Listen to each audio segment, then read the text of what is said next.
invité aujourd'hui, il est né à Tursault, Québec, le 20 septembre 1951. Ailier droit, l'ange de la droite, 6 pieds 185 livres. Gagnant du trophée Hard Ross en 1976, 1977 et 1978. Le trophée Lester B. Pearson en 1976, 1977 et 1978. Trophée Conn Smythe en 1977. Le trophée Haas Memorial en 1977-78.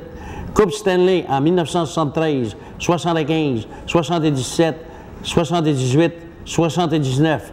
Fait saillant, derrière Club amateur, les Remparts de Québec. Premier choix au repêchage de la Ligue nationale en 1971. Membre de la première équipe d'étoiles en 1975, 76, 77, 118, 119 et 1980. Meneur au différent des plus et des moins dans la Ligue nationale en 1978. Intronisé au Temple de la renommée en 1988. Ambassadeur pour le Canadien de Montréal. L'idole d'un peuple québécois, le numéro 10 du Canadien de Montréal, M. Guy Lafleur. Salut, mon Guy. Salut, Guillaume. Eh bien, faites ça. Rien à faire. On fait le temps pour manquer de souffle. On le laisse souvent qu'à un moment donné, on ne peut pas se tromper. Écoute, Guy, ça me fait extrêmement plaisir parce que ça fait pas 3 ans qu'on se connaît, là. Tu étais mon idole, tu étais l'idole de bien des Québécois. Quand je dis mon idole, c'est sûr que tous les Québécois, Guy Lafleur, c'était un idole parce qu'il nous a donné des belles soirées, des beaux samedis soirs à la télévision. C'était un joueur électrisant. Aujourd'hui, Guy, tu es rendu dans la restauration, restaurant Mike à Bertheville. Puis les gens que je rencontre, parce que je connais beaucoup de gens, n'en reviennent tout simplement pas de ta simplicité, ta gentillesse, puis ta haut disponible pour les gens. T'es un gars qui est élevé en campagne comme moi à Saint-Ignace. Je pense qu'on est du mois de septembre, tous les deux. Différent dans les deux, toi t'es maire de Saint-Ignace, moi je suis pas maire de ma ville. Donc, Guy, il y a beaucoup de gens qui se disent, mais comment c'est ça qu'il est gentil puis il est simple de même? Sais-tu la manière que tu es élevé ou de la manière que tu dois te comporter? Ou... Je pense que c'est de la manière que tu es élevé. Je pense que nous autres, on était une famille qui était très, très unie. Tous les dimanches, c'était la réunion chez les grands-pères, tous les enfants, mes oncles, mes tantes, puis tous les petits-enfants. Tous les dimanches, on se réunissait là, puis on faisait la fête. C'était un rendez-vous qui se passait là, toutes les semaines. Fait que, pour nous autres, la famille, c'est important. Puis aussi, pourquoi changer? Je veux dire, pas parce que tu as connu une belle carrière ou tu as eu du succès dans la vie, il faut que tu changes. Puis, non, mais Guy, je me dis quelque chose, il y en a bien qui ont changé. Hein? Ben, pas pour le mieux, là. Je veux dire, ça dépend de la personnalité de la personne. La personnalité de la personne aussi. L'esprit de famille. C'est important, les racines. Oui, les racines. Les racines, surtout que tu es un gars de Tursault, tu es un gars du Québec. Tu es un gars qui a commencé, comme tous les jeunes ont commencé au Québec, quoi, 16 ans, petite patinoire dehors, avec les chums. On jouait souvent dehors, puis aussi, c'était le fun. Je veux dire, la patinoire, l'aréna, on ne l'avait pas tous les jours, mais pour nous autres, mais les parents faisaient des patinoires extérieures, puis on jouait quasiment 7 jours par semaine. Dans ce temps-là, c'était comme ça. Aujourd'hui, ça a changé énormément. Je veux dire, les arénas, on se lève tôt le matin pour pratiquer. Puis le hockey, c'est devenu plus une entreprise, si tu veux. Si on regarde le hockey mineur, les parents qui voient les salaires qu'ils se donnent dans la Ligue nationale, on souhaite, on espère que leur enfant va faire une carrière, tu sais. Fait que l'enfant, aujourd'hui, il y a 2 fois plus de pression que nous autres, on l'avait dans le temps. Mais aujourd'hui, Guy, je regarde les jeunes qui jouent dans le hockey mineur, je regarde les jeunes qui jouaient avant. Parce qu'avant, là, tu ne partais pas directement dans le hockey mineur. Disons que tu faisais ton apprentissage pas mal, 16 ans. Après ça, tu t'en venais dans les arénas. Quand tu as commencé comme... C'était à l'école, nous autres. On jouait à l'école. On avait des carnavals à l'école, puis c'était les frères de l'instruction chrétienne qui organisaient le hockey dans ce temps-là. Puis on avait une équipe de gymnastes. Moi, je faisais partie de l'équipe de gymnastes, puis le frère Maurice, à l'époque, qui était en charge de l'équipe de gymnastes, mais s'occupait du hockey. Fait qu'on jouait classe contre classe, puis c'est le même que le hockey a commencé. On jouait contre les frères le soir. Ça fait qu'on avait de la compétition, puis c'était le fun. Guy, tu es tombé dans le hockey organisé, disons, tu es tombé dans le hockey mineur. Tu avais quel âge quand tu as commencé? Là? Vraiment, le hockey organisé, j'avais peut-être 9 ans. C'était Moustique, ce qui représente Atome aujourd'hui, je crois. 9 ans. Puis, en n'étant pas du hockey organisé tel quel, il y avait le hockey mineur, il se formait à cette époque-là. Mais les jeunes qui jouaient, exemple, Moustique, jouaient Pee-Wee en même temps. On jouait toujours à un niveau plus haut, dépendamment de la force du calibre du joueur aussi. C'est que pour moi, j'ai toujours évolué un calibre plus haut. Je jouais Pee-Wee, Moustique, je jouais Pee-Wee en même temps. Parce qu'on n'avait pas beaucoup de matchs durant la saison. Puis quand j'étais Pee-Wee, je jouais Bantam. Puis Bantam, je jouais Midget. C'est que j'avais toujours un niveau de supériorité côté calibre. C'est que ça aidait beaucoup. Autrement dit, tu as sauté des étapes. Non, je ne suis pas sauté. Ben oui et non, parce que je jouais les deux calibres. Je jouais Bantam. Si je jouais Bantam, je jouais Midget.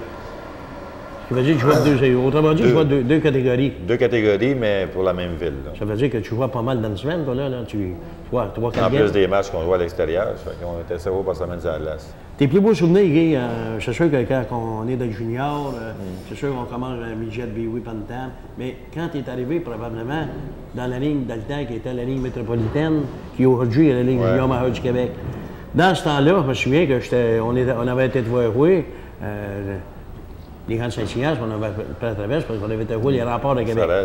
À Sarrête, le temps de la Dégnamoine. Je pense que c'est dans le même temps que Pierre Mondou. Sinon, Pierre est arrivé par après moi.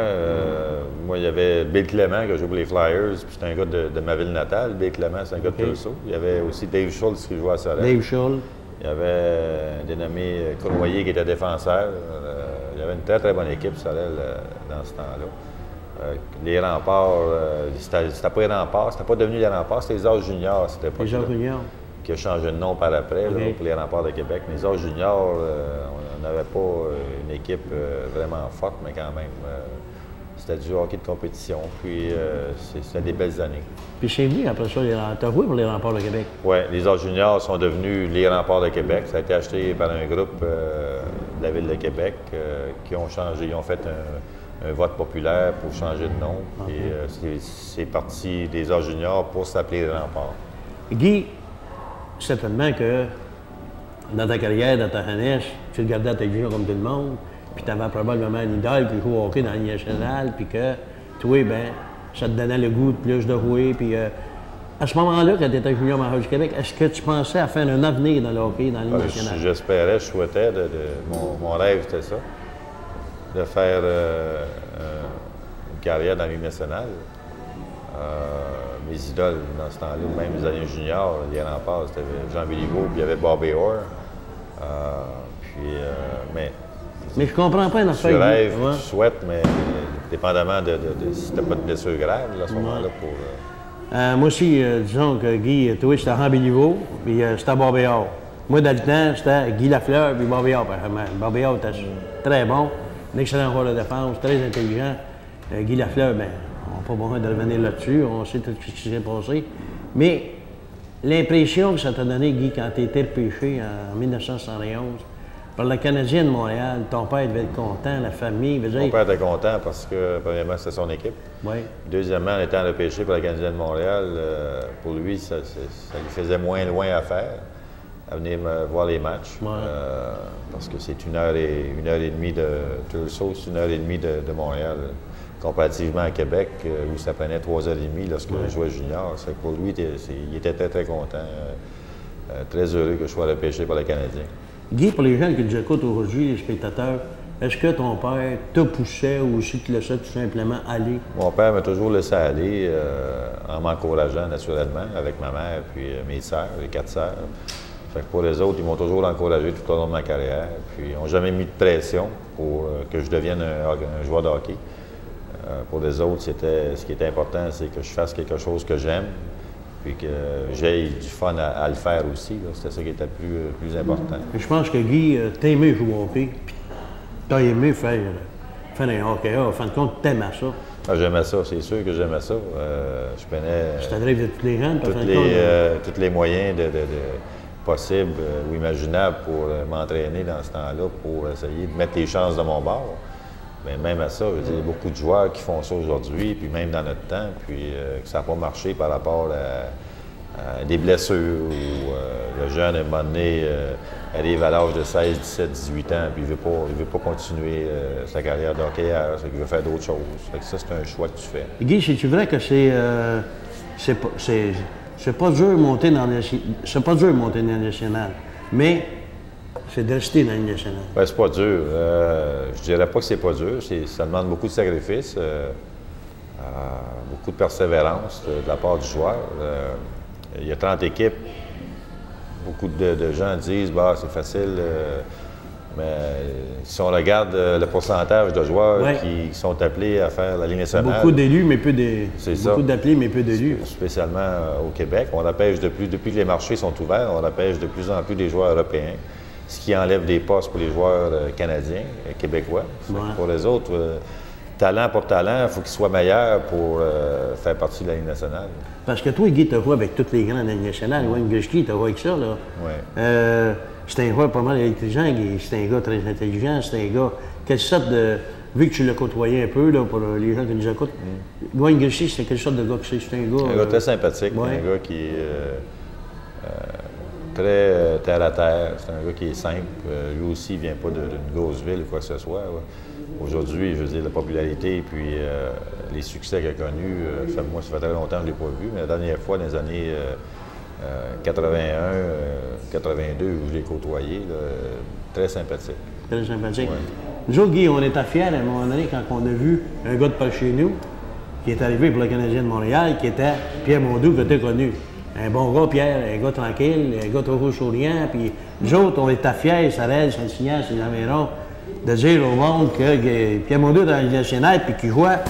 Guy, si on parlait un petit peu, là, nous autres, on a toujours été un petit peu passionnés, puis on se pose toujours des questions.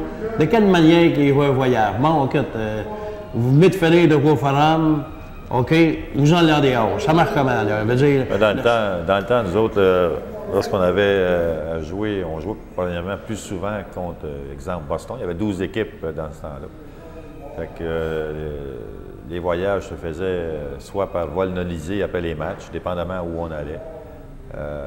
Si on allait, mettons, exemple, à Buffalo, à New York, puis on jouait le samedi, puis le dimanche, on jouait là-bas, mais après le match, on prenait un avion vol nolisé. On s'en allait à New York. On arrivait aux petites heures du matin, puis le lendemain, la journée du match, c'était une séance d'entraînement aux alentours de midi, normalement, 11h30, midi. Toujours une séance d'entraînement, même si tu arrives tard, il y a toujours une séance d'entraînement d'après-midi. Oui. À midi, la journée du match. Là. Il y a toujours une séance d'à peu près d'une demi-heure, 35 minutes, juste pour se délasser, puis réchauffer le gardien de but, des choses comme ça. On va avoir un meeting aussi le matin du match. Puis le soir, après le match, qu'on revienne par vol nolisé ou qu'on revienne sur le lendemain sur vol commercial. On voyageait beaucoup commercialement avec le public. OK. Ah ouais? Moi, quand j'ai... Je n'aviez pas l'avion avec le Canadien? Non. Aujourd'hui, ils ont ça, là, mais nous autres, on n'avait pas ça. Dans ce temps-là, vous autres, il y avait du monde avec vous autres dans l'avion? Oui. Ils nous mettaient dans le queue de l'avion, là. Parce que c'était l'endroit le plus sécuritaire, parce que j'ai jamais vu un avion rentrer d'une montagne par la queue. Non, ça fait ça. Taureau par là-devant. Taureau par là-devant. Le taureau par là-devant. Puis aussi, on voyageait par train, à l'occasion. Ah ouais? Les voyages à Toronto, on voyageait par train. Là, Guy, on disait, dans l'après-midi, on lisait les journaux, on disait dans l'après-midi, il y a des gars qui font une sieste, il y en a qui font de la lecture. La plupart des gars vont dormir, ils vont manger aux alentours de midi et demi, 1 heure, ils vont faire une sieste, dépendamment du joueur. Moi, je ne dormais pas, je dormais les yeux ouverts. Les joueurs vont faire une sieste à peu près de 4 heures l'après-midi des matchs. Ah oui? Ouais. Puis les gars, là, quand on dit OK. Il y en a qui ne se réveillaient pas pour le match le soir, des fois. On dit qu'il y en a que. Vous autres, c'est quoi? Des steaks, des pâtes alimentaires? Nous autres, on avait un menu varié. Parce que quand j'ai commencé, c'était le steak. Puis ça a changé à un moment donné parce que la vieille gang, des gars comme peut-être La Perrière, La Rose, Henri Richard, mais c'était du steak, puis. C'était ça dans le temps. Nous autres, on a changé ça pour des pâtes, du poisson. Il y avait aussi du poulet, des œufs brouillés. On avait un choix de menu. Quand vous avez vu à l'étage, ce qui veut dire que lui, là, vous alliez à n'importe quel hôtel, aux États-Unis, n'importe où, c'est que l'Organisation du Canadien donnait les menus. Nous autres, on arrivait à l'hôtel, on avait la séance de pratique la journée du match, à midi. 1 heure, on retournait à l'hôtel, on avait une salle réservée pour nous, puis tout était, c'est un genre de buffet, puis tout était déjà installé, prêt à servir, puis pour que les gars mangent, puis que pour ceux qui font une sieste, qui allaient faire leur sieste après. OK. Guy, certainement que dans ta carrière, il y a eu beaucoup de beaux moments, mais en as-tu eu un particulier là, qui t'a tenu plus à cœur? Je ne sais pas, moi, les équipes d'étoiles, jouer pour l'équipe Canada, il doit y avoir certainement des moments plus forts que d'autres que tu as eu dans ta carrière. Les plus beaux moments, ça a été la première fois que j'ai mis les pieds sur la glace du Forum de Montréal. Pour moi, c'était un rêve qui se réalisait à ce moment-là. Aussi, des souvenirs inoubliables, c'est les séries des Coupes Stanley. Oui. Quelle que soit l'année, 73, ça a été ma première Coupe Stanley. Sont-tu toutes pareilles, Guy, les Coupes Stanley, quand on les gagne, chaque année? Quand tu la gagnes une fois, tu veux la gagner 2 fois, ouais. Et ainsi de suite. Ah ouais? C'est vraiment... On l'avait tout le temps. C'est vraiment quelque chose de spécial. Puis, lorsque tu as l'équipe pour le faire, puis tous... les joueurs ont le même but, c'est d'aller la chercher, la Coupe Stanley, mais ça rend les choses plus agréables, plus fun, puis tu as plus de fierté à ce moment-là. Fait que pour nous autres, c'est important de continuer la dynastie du Club hockey canadien, essayer de répéter l'exploit avec des joueurs comme Béliveau, Doug Harvey, tous les grands noms, Maurice Richard, Jacques Plante, Dickie Moore, tous ces grands joueurs-là qui ont passé là avant, essayer de perpétuer la dynastie et la popularité du Club hockey canadien, parce que le Club hockey canadien était, moi je dirais, peut-être plus populaire dans l'Ouest canadien qu'il pouvait l'être au Québec. Oui, c'est vrai que c'était bien populaire, même quand tu avais remis Chiat à soulever de ce qu'on t'a fêté. C'est vrai qu'il était très populaire dans ce coin. Ouais. Le Radio-Canada, c'était bien populaire. Mais Guy, aussi les jeunes, arrêtes-tu des conseils à dire, c'est sûr que les parents, aujourd'hui, on dirait que les parents poussent tellement les jeunes que les jeunes, j'ai remarqué qu'ils décrochent. Ils décrochent du hockey.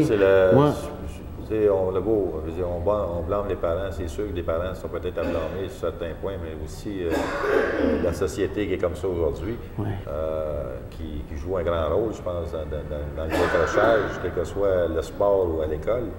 Le seul conseil que tu peux donner aux jeunes aujourd'hui, c'est de se fixer des buts dans la vie, quel que soit le but qui se fixe, puis d'essayer d'aller au bout, puis de tout donner puis de prendre les moyens nécessaires pour réussir, et non pas attendre après son chum ou après les autres pour l'aider à le faire, parce que dans la vie, il faut que tu sois autonome, il faut que tu te fixes des objectifs, puis il faut que tu essaies de réaliser tes rêves, dans le fond. Disons que Guy, même si tu étais un bon joueur de hockey, tu t'es quand même battu, tu t'es quand même entraîné, tu as quand même fait des sacrifices pour... on veut toujours rester le meilleur, mais il y a des sacrifices à faire, tout ça. C'est sûr qu'il y a des sacrifices à faire. Je veux dire, ça demande énormément de la part d'un joueur. C'est de l'entraînement. Tu fais attention parce que tu es une figure publique. Ouais. Aujourd'hui, c'est pire, surtout avec les salaires que les joueurs font. Face aux médias, soit la télévision ou la presse écrite, ou même la radio diffusée, les joueurs sont de plus en plus épiés, puis les spectateurs sont de plus en plus exigeants, et les organisations aussi. Fait que, tout ça mis ensemble, le joueur n'a pas grand choix que de donner son maximum, puis d'arriver à des camps d'entraînement en pleine forme. Guy, si, disons que tu as connu une belle carrière, ça a bien été, tu as travaillé, tu as réussi, mais s'il y avait quelque chose que tu aimerais te toucher, à recommencer, y avait-tu quelque chose que tu aurais fait autrement aussi? Tout est correct de même? Je veux dire, dans la vie, des fois, on dit, on a fait ce qu'on devait faire, puis peut-être par le manque d'expérience, ou des choses de même. Moi, c'est facile de dire aujourd'hui, j'aurais changé telle affaire, ou je changerais telle affaire, mais tu ne peux pas le faire. Non. Tu ne peux pas changer ton passé. Ton passé, c'est une ligne qui est tracée, puis c'est une ligne qui est très droite, puis tu vas aller à côté, tu vas revenir sur la ligne, tu vas aller à côté encore. Je veux dire, ces expériences, c'est ça qui fait en sorte que l'expérience va te faire réfléchir énormément à ce que tu as fait dans le passé pour essayer d'éviter les mêmes erreurs pour l'avenir. C'est surtout ça. Là. Mais de dire aujourd'hui, avec l'expérience que j'ai, je changerais des choses, probablement. Mais c'est mission impossible. C'est pas ça. Je peux pas le changer. C'est parce que des fois, on est assis et ils vont dire ouais, ça, je l'aurais fait de même. Mais peut-être que ça n'aurait pas marché de même. Mais je pense que. Je veux dire, c'est l'instinct, puis c'est quelque chose que tu peux pas éviter. Je veux dire, on a tous une ligne qui est tracée pour nous autres, quel que soit l'individu, puis tu passes par là. Les salaires aujourd'hui, Guy? C'est sûr que dans ton temps, c'était... Je suis content pour les joueurs, que les joueurs en profitent. Je veux dire, la manne à pause, Penela durant le temps qu'elle passe. C'est ça, oui. Mais je pense qu'elle n'arrêtera pas. Hein? Elle va toujours sur la montée. La négociation en 2004, là, convention collective qui va être à renégocier. Puis, s'ils ne règlent pas ça avant 2004, moi, j'ai l'impression qu'il va y avoir une grève. Ça fait que les joueurs qui ont des millions dans le compte de banque, eux, la grève, ils s'en foutent. C'est ceux qui montent, c'est ceux qui veulent percer dans la Ligue nationale, c'est eux autres que ça va affecter. C'est sûr que c'est pas trop facile, mais à un moment donné, je pense que c'est bien beau demander, mais à un moment donné, c'est peut-être... Moi, j'ai toujours dit que si les joueurs aujourd'hui gagnaient des gros salaires, moi, je m'assure sur la faute des propriétaires, parce que c'est eux autres, Guy, qui donnent les salaires. C'est parce qu'ils en ont fait avec nous autres. Hein? Ils en ont fait avec nous autres. Oui, ils en ont fait avec nous autres. Oui, ils en ont fait dans le temps de Maurice Chichard, mais cette année, Guy Delbert, ils ont fait bien de l'argent à l'Organisation du Canadien. Écoute, en fait de l'argent, mais... Tout change aujourd'hui. Mais tout change. Dans le sport, c'est comme ça. Puis dans le baseball, le football, le basketball, il y a des salaires qui se donnent. Le soccer, même. Ouais. Coupe du monde. Ça n'a pas de bon sens. Ben écoute, Guy, on est bien content de ces grands Albertiers. Ça fait plaisir. Mon idole n'est pas loin. Je pense des fois, je pense qu'il est allé dans moi, je suis le ici. Disons que le restaurant Mike, c'est une très belle chose. Disons que c'est très beau. On invite les gens à venir faire leur tour, mais Guy, dans la restauration, les gens qui viennent ici, tu te promènes, tu donnes des orthographes, tu es quelqu'un de gentil, de patient. Moi, ça m'a fait extrêmement plaisir, Guy, de faire la dernière émission et de jouer ma dernière partie avec les Larandes. Disons que ça n'a pas bien été de bon côté, mais j'ai bien apprécié la simplicité de ces gars-là, parce que quand tu ne les connais pas, tu dis, ouais, c'est-tu des sautés, c'est-tu des francs? Mais les gars étaient tous, les Larandes du Mont passé à Berthier. Oui, c'est fun. T'es tous smart, une bonne gang de gars, puis des gars qui aiment jouer ensemble. C'était pour une bonne cause aussi. C'était pour deux bonnes causes, puis disons qu'on est capable de faire profiter au pot un petit peu d'un beau Noël. Il y a tellement de misère aujourd'hui, mais... Le hockey mineur. Puis le hockey mineur, fait que disons que c'était pour deux bonnes causes. Mais Guy, je te remercie. Plaisir. Puis j'invite les gens à venir le voir au restaurant. Puis vous allez pas savoir qu'on mange très bien. Puis on espère que Guy est ici pour longtemps. Moi aussi. Donc, c'était la dernière émission de Coyote Sport. Je voudrais souhaiter à tous une bonne hiver. Si vous vous promenez dans la rue Gilles Villeneuve, vous allez voir tout de suite qu'il y a quelque chose dans une grosse bassiste, c'est nouveau de cette année, c'est rond et vert. Vous allez avoir une figure qui est très bien connue, qui est Saint-Poteau en patin. Disons que l'annonce, ça se voit très bien. Donc, on vous invite à venir faire votre petit tour. Puis, je suis convaincu que ceux qui ne le connaissent pas, Guy Lafleur, puis ceux qui vont venir voir Guy Lafleur, vont s'apercevoir que c'est un gars qui est terre à terre, c'est un gentleman, puis c'est un super bon gars. Alors, je vous dis à la prochaine pour une autre émission, quand je ne sais pas, de Coyote Sport.